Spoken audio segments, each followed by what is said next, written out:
जीव के देह एवं देही में भेद है। देह जड़ वस्तु है एवं देही चित वस्तु, किंतु परतत्व में स्वगत भेद भी नहीं है। कारण कि परतत्व श्री कृष्ण सच्चिदानंद स्वरूप है। जीव में स्वगत भेद होने के कारण जीव की एक इंद्रिय दूसरी इंद्रिय का काम नहीं करती। नेत्र सुन नहीं सकते और कान देख नहीं सकते, परंतु परतत्व की हर एक इंद्रिय सर्व इंद्रियों का काम कर सकती है। अतः परतत्व वस्तु सुगत भेद से रहित है। प्रमाण है गला। अद्वय ज्ञान उसे कहा जा सकता है जो सच्चिदानंद है तथा चित्त शक्ति विशिष्ट तत्व है, जो तीनों प्रकार के भेदों से रहित है, जो समस्त का आश्रय एवं समस्त का कारण है। ऐसे अद्वय ज्ञान को तत्व कहा गया है। तत्व क्यों कहा गया है? सार वस्तु को तत्व कहा जाता है। सारे वस्तुनि तत्व शब्द नियते। सार वस्तु क्या है? सार वस्तु है सुख। सारंच सुखम एव सर्वेषां उपायानां तदर्थत्वात्। अतः अद्वय ज्ञान तत्व का अर्थ है अद्वय ज्ञान सुख। प्राकृत ज्ञान एवं सुख अनित्य है, किंतु अद्वय ज्ञान सुख से उस ज्ञान सुख का तात्पर्य है जो अनित्य नहीं नित्य है, जो स्वयं सिद्ध है, जिसके ऊपर कोई कारण या हेतु नहीं है, अर्थात स्वयं सिद्ध नित्य ज्ञान सुख ही परम सार या तत्व वस्तु है। अतः अद्वय ज्ञान तत्व का अर्थ परम चित आनंद स्वरूप ही है। जीव आनंद के लिए ही सदा लालायित रहता है। धर्म, अर्थ, काम एवं मोक्ष इन चारों पुरुषार्थों का अनुसंधान जीव के केवल मात्र सुख के लिए ही कर रहा है। धर्म, अर्थ एवं काम इन तीनों से जो सुख प्राप्त होता है वो अनित्य है। इनसे जीव की सुख वासना की तृप्ति नहीं होती, अतः इन्हें परम पुरुषार्थ भी नहीं माना गया है। मुख्य में जिस आनंद की प्राप्ति होती है वो आनंद नित्य होने पर भी परम आनंद नहीं है। इस मुख्यानंद से बढ़कर भी एक आनंद है जो मुक्त जीव है, वे उस परमानंद के लिए लालायित रहते हैं। अतः मुख्य को भी परम पुरुषार्थ नहीं माना जा सकता। अद्वय ज्ञान रूप आनंद है स्वयं सिद्ध आनंद, परम आनंद अर्थात परम पुरुषार्थ।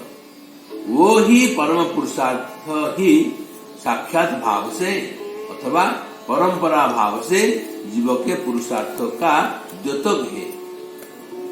इस अद्वय ज्ञान को परम सुख स्वरूप एवं परम पुरुषार्थ का द्योतक होने से तत्व नाम कहा गया है।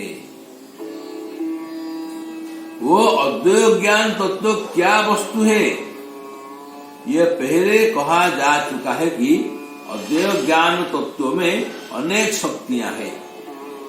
वे समस्त शक्तियां क्रियाशील है। परास्य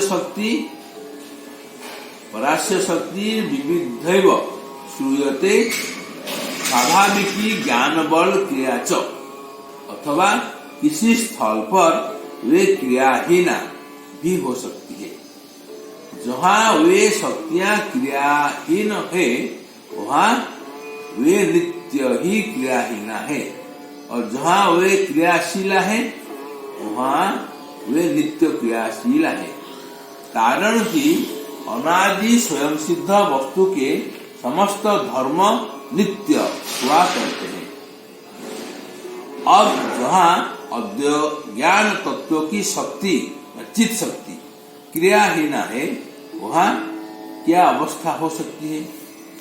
और जहाँ वे क्रियाशीला है, वहाँ क्या अवस्था हो सकती है?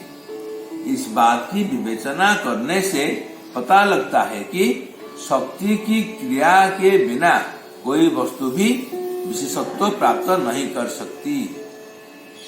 कुम्हार की शक्ति से ही मिट्टी, घड़े आदि के आकार रूप विशेषत्व को प्राप्त होती है, और जब कुम्हार की शक्ति क्रियाहीन हो जाती है, तो वह स्थूल मिट्टी फिर किसी आकार आदि विशेषत्व को प्राप्त नहीं होती। इसी प्रकार अद्वैय ज्ञान तत्व की चित्त शक्ति जहाँ कोई क्रिया नहीं करती, वो सच्चिदानंदमय तत्व किसी भी विशेषत्व को प्राप्त नहीं करता।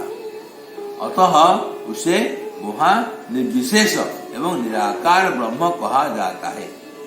उसमें शक्ति की कोई क्रिया नहीं है, अतः उसे अव्यक्त शक्ति को कहा जाता है। यह निर्विशेष तत्व परम तत्व नहीं हो सकता, कारण कि इसमें परम तत्व की स्वाभाविक शक्ति होते हुए भी उस शक्ति का विकास नहीं है, उसकी क्रिया नहीं है।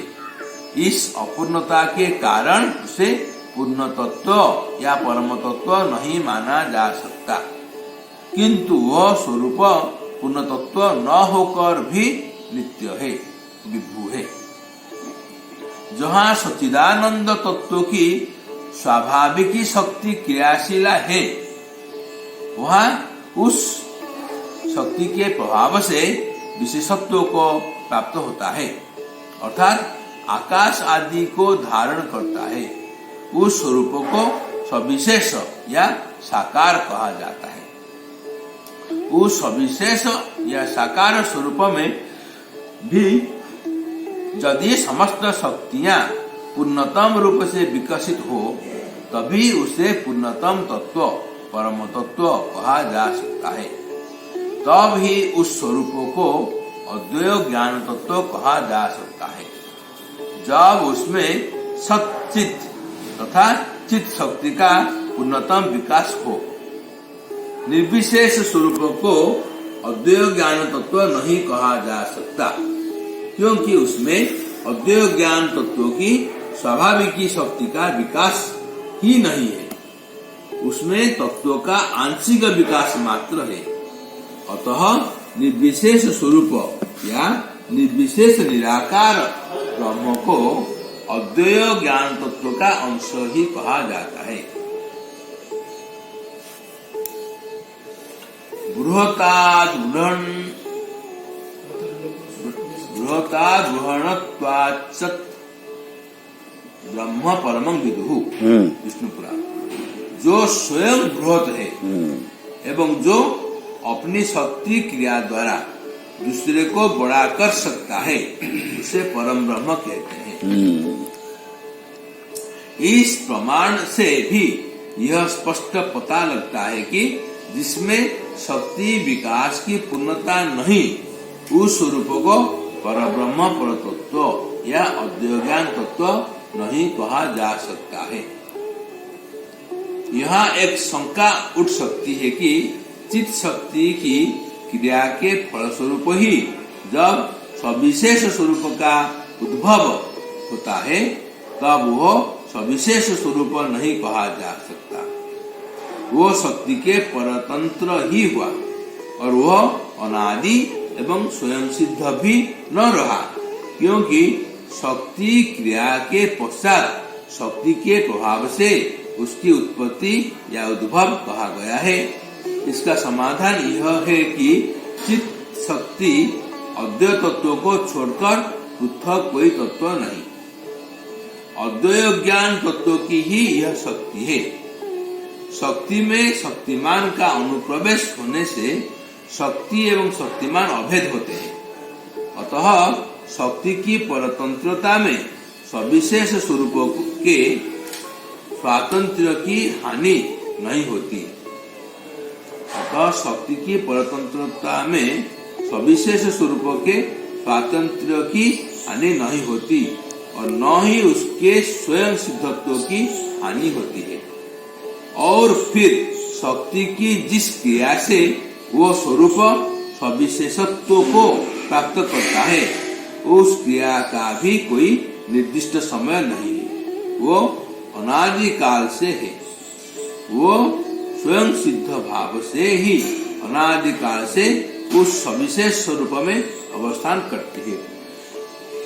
इस आलोचना से यह सिद्ध है कि सच्चिदानंद तत्व का उन्नतम विकासमय शक्ति निश्चय समन्वित स्वयं सिद्ध अनादि सविशेष स्वरूप ही अद्वैत ज्ञान तत्व है।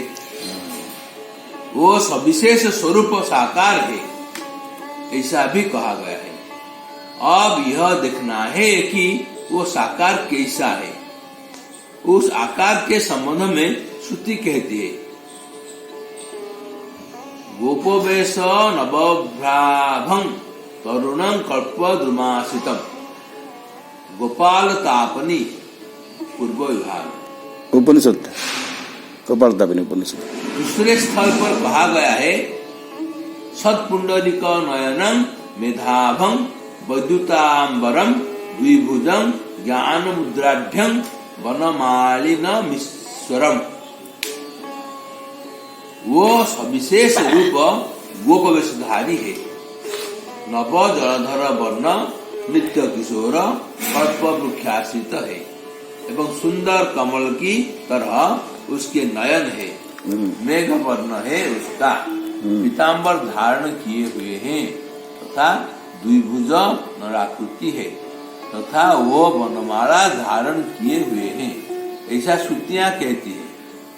पद्म पुराण कहता है नराकृति परम ब्रह्म, अर्थात परम ब्रह्म नराकृति है।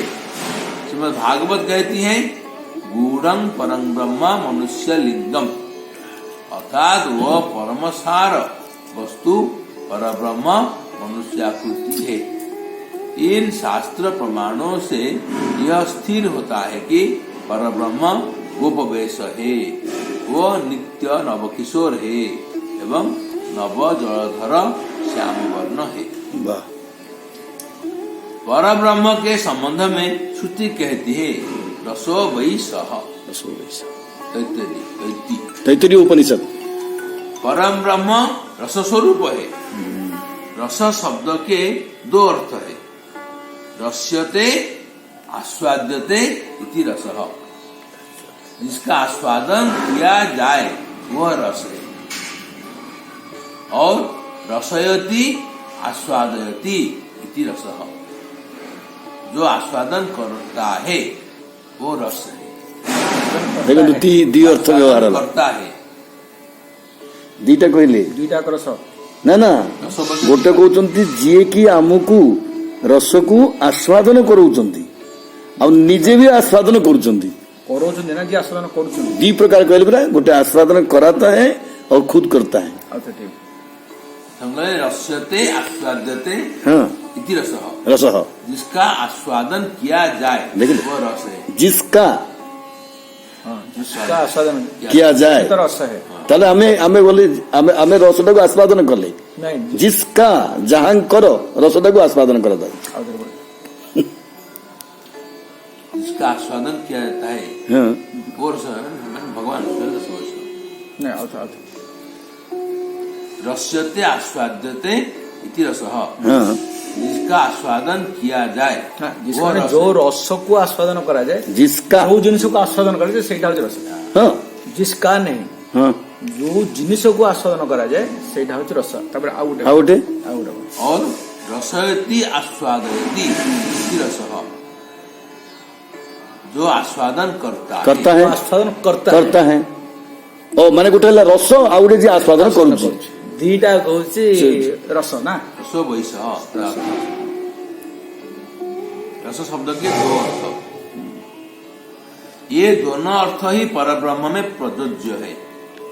इस प्रकार ब्रह्म रस एवं रसिक, इस प्रकार ब्रह्म रस एवं रसिक है। जब समस्त ରସିକ ଆଉଟ ଶବ୍ଦ ଆସିଲା ମାନେ ଯିଏ ଆସ୍ୱାଦନ କରୁଛି ସେ ରସିକ ତ ଆଉ କଣ? ଠିକ ଅଛି। जब समस्त शक्तियों की उसमें परम परिणति होती है तब उसे रसिक शेखर कहा जाता है। ସିଏ ପୁଣି ଅତ ରସିକ ଶେଖର ହେଲେ ଆଉ ତ परम ब्रह्म रस स्वरूप है। हाँ रस शब्द के दो अर्थ है। रस्यते आस्वाद्यते इति रसः, जिसका आस्वादन किया जाए वह रस है। ହେଲା ପରମ ବ୍ରହ୍ମ ହିଁ ଯାହାକୁ ମାନେ ଆସ୍ୱାଦନ କରିବା ଯୋଗ୍ୟ ହୋଇଥିବାରୁ ସିଏ ରସ ସ୍ୱରୂପ ହେଲେ। और रसयति आस्वादयति इति रसः, जो आस्वादन करता है वो रस है। जो आस्वादन करता है वो रस है। ତାମାନେ ରସ ଆଉ ଆସ୍ୱାଦନ ଦି ଜଣ ଦି ଜଣ ନା ଯାକ। ଗୋଟେ? ଏଇଟା ଗୋଟେ ଦି ଜଣ ଯାକ ତ କହୁଛନ୍ତି ଅଲଗା ଅଲଗା ସିଏ ହିଁ ପ୍ରକାର ଦିଟାର ଅର୍ଥ। ଏ ଯୋଉ ଆଉ ଯୋଉ କହିଲେ ରସିକ ଶେଖର ଯୋଉ କହିଦେଲେ ରସିକ କହିଲେ ତାପରେ ଆଉ ତ ରସିକ ଶେଖର ବୋଲି କହିଲେ ଆଉ ଶେଖର ତ ଜଣେ ସେଇଟା ହିଁ କହୁଛନ୍ତି ପୁରା। ଆଉ ଦି ଜାଗା ଗୋଟେ। जो आस्वादन करता है भगवान आस्वादन करते ହଁ ଆଉ କିଏ ସେଇ ତ ଆଉ କିଏ ଆସ୍ୱାଦନ କରିବା हैं। ଆଉ? ये दोनों अर्थ ही परब्रह्म में प्रयोज्य है। ତେବେ ପରବ୍ରହ୍ମ ହିଁ ଉଭୟ ବୋଲି କହୁଛନ୍ତି ଆଉ କଣ ଆଉ? इस प्रकार ब्रह्म रस एवं रसिक है। ସେ ସବୁ ସେଇ ସିଏ ରସ ସ୍ୱରୂପ ସିଏ ହିଁ ଆଉ ଥରେ ରସିକ ମଧ୍ୟ ରସିକ।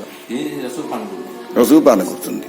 जब समस्त शक्तियों की उसमें परम परिणति होती है ହଁ तब उसे रसिक शेखर कहा जाता है। ହଁ परब्रह्म के संबंध में श्रुति कहती है कृष्णे वही परम दैवतम भारतापनी। श्री कृष्ण परम देवता है। कृष्ण शब्द परम ब्रह्म वाचक है। कृष धातु सत्वावाचक है और न प्रत्यय आनंद वाचक है। ଧାତୁ कृष धातु सत्वावाचक है। ସତ୍ତ୍ୱବାଚକ सत्वा ମାନେ ସତ୍ତ୍ୱ ହଁ? और ସତ୍ ଶତ୍ରୁ ହେଇଥିବେ सत्वा लिखा है। ବାବା ସତ୍ୱାବାଚକ ମାନେ ସତ୍ତ୍ୱ ସତ୍ ସ୍ୱରୂପ ନା ସତ୍ତ୍ୱ ସତ୍ୟ ବସ୍ତୁ और न प्रत्यय ନା ପ୍ରତି ଆନନ୍ଦ ସ୍ୱରୂପ आनंद वाचक है। ହେଲା ସତ୍ ସ୍ୱରୂପ ସିଏ ଆନନ୍ଦ ସ୍ୱରୂପ ସିଏ ଚିତ୍ ସ୍ୱରୂପ ସବୁ ସ୍ୱରୂପ ଅମୃତ ସ୍ୱରୂପ ସବୁ କିଛି। इन दोनों की जहाँ एकता है वे है कृष्ण। କୃଷ୍ଣ श्रुति कहती है श्री कृष्ण अर्थात परम ब्रह्म परम देवता है। दिव धातु से देवता शब्द बनता है। दिव धातु से।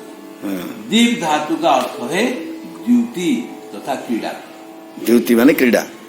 जो द्युतिमय है अर्थात ज्योतिर्मय विग्रह है। ହଁ ଦ୍ୟୁତି जिसका- ଦ୍ୟୁତିମାନ ମାନେ ଜ୍ୟୋତିର୍ମାନ ନା अर्थात ज्योतिर्मय विग्रह है जिसका वो देवता है।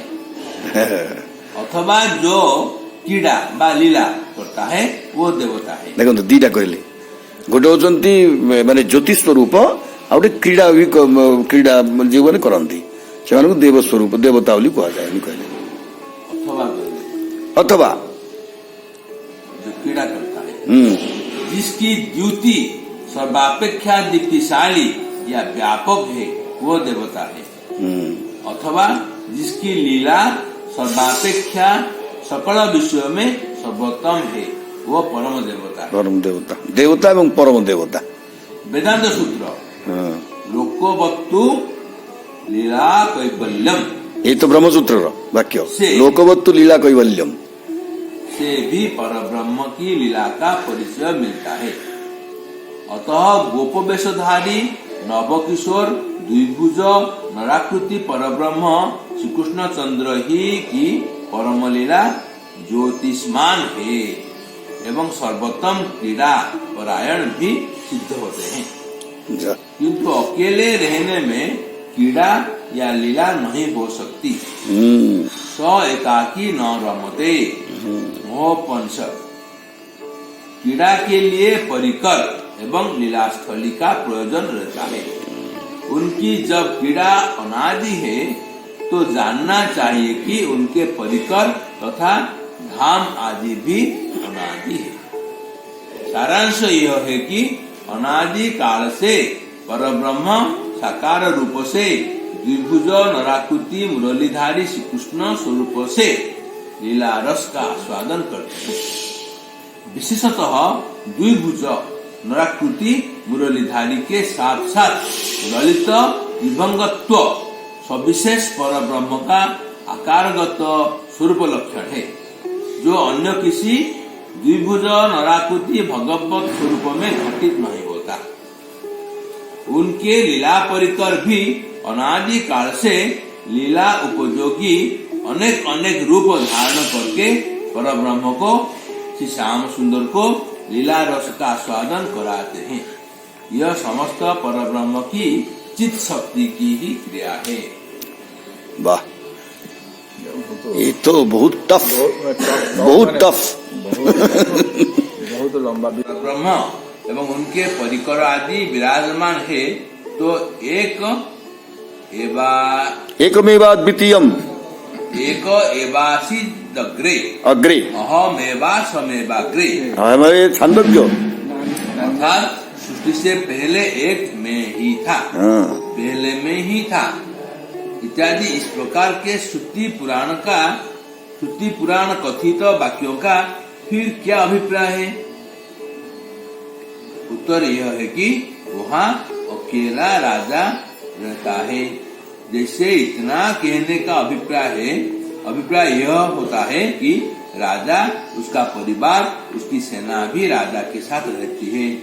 उसी प्रकार ब्रह्म ही एकमात्र पहले था का अभिप्राय यह जानना चाहिए कि पर ब्रह्म का परिकर भी सदा उसके साथ अवस्थान करते हैं। यदि ऐसा न हो तो उसे रसिक शेखर रसो वही सह श्रुतियां न कहती। बस परिकर थेले ही रस आस्वादन हम ना सब किसी हम खाली एका रही कौन से क्रीड़ा करी। वो परब्रह्म कैसी लीला करता है? श्रीमद् भागवत कहती है कि उनका देह मर्त्य लीला उपयुक्त नरवत क्रीड़ा के उपयोगी है। अतः अनादि काल से चित्त शक्ति के प्रभाव से अद्वैत ज्ञान तत्व परब्रह्म ने माता पिता दास सखा तथा कांत आदि रूप में स्वीय काय व्यूह प्रकटित किया है और उनके साथ अनादि काल से नरवत क्रीड़ा करता है। जैसा कि श्रुति कहती है, एकोपि सन यो बहुधा विभाति। अपने समस्त नित्य सिद्ध परिकरों में वात्सल्य रस का आस्वादन करने के लिए वो अपनी चित्त शक्ति के प्रभाव से अपने माता पिता के स्वरूपों में भी स्वयं व्यक्त होता है। उसकी उस संधिनी प्रधान वात्सल्य मूर्ति शक्ति की अभिव्यक्ति है दोनों श्री नंद महाराज तथा जसोदा। वो परब्रह्म सच्चिदानंद स्वरूप श्री ब्रजेंद्र के पुत्र रूप में प्रकट होकर ब्रजेंद्र नंदन कहलाता है। अतः श्री महाप्रभु जी ने कहा कि अद्वैत ज्ञान तत्व ब्रज बिहारी ब्रजेंद्र नंदन ही है। यह स्मरण रहे कि परम तत्व परब्रह्म साकार रूप में होकर भी सीमाबद्ध नहीं है। वो अद्वैत ज्ञान तत्व नराकृति साकार रूप में होते हुए भी अपनी अचिंत्य शक्ति के प्रभाव से सर्वज्ञ अनंत एवं विभु ही रहता है। विभुत्व उसका स्वरूपानुबंधी धर्म है। वो सर्वावस्था में ही उसमें विराजमान रहता है। अपनी अचिंत्य शक्ति प्रभाव से वो समस्त विरुद्ध धर्म का आश्रय है। इन तत्वों को श्री श्याम सुंदर ने अपनी ब्रजलीलाओं में अनेक स्थानों पर प्रकाशित भी किया है। अतः अद्वैत ज्ञान तत्व परब्रह्म की लीलाओं का पूर्णतम विकास श्री वृंदावन नित्य धाम में ही माना जाता है, जहाँ वो समस्त रसों की परमतम परिणति का आस्वादन करता है। इस प्रकार श्रीमन महाप्रभु जी ने श्री कृष्ण स्वरूप का वर्णन करते हुए सनातन से कहा, सनातन अद्वैय ज्ञान तत्व रूप से श्री ब्रजेंद्र नंदन ही ब्रज में विराजमान है, जो सबके आदि है, समस्त के अंशी है एवं समस्त के ईश्वर है। उस उक्ति के प्रमाण में श्री महाप्रभु ने एक श्लोक कहा, तथा ही ब्रह्म संहितायाम ईश्वरः परम कृष्णः सच्चिदानंद विग्रह अनादिरादि गोविंदः सर्व कारण कारणम। श्री कृष्ण समस्त ईश्वरों के परम ईश्वर सच्चिदानंद विग्रह है एवं वे श्री गोविंद है, अनादि है, समस्त के आदि तथा समस्त कारणों के कारण है।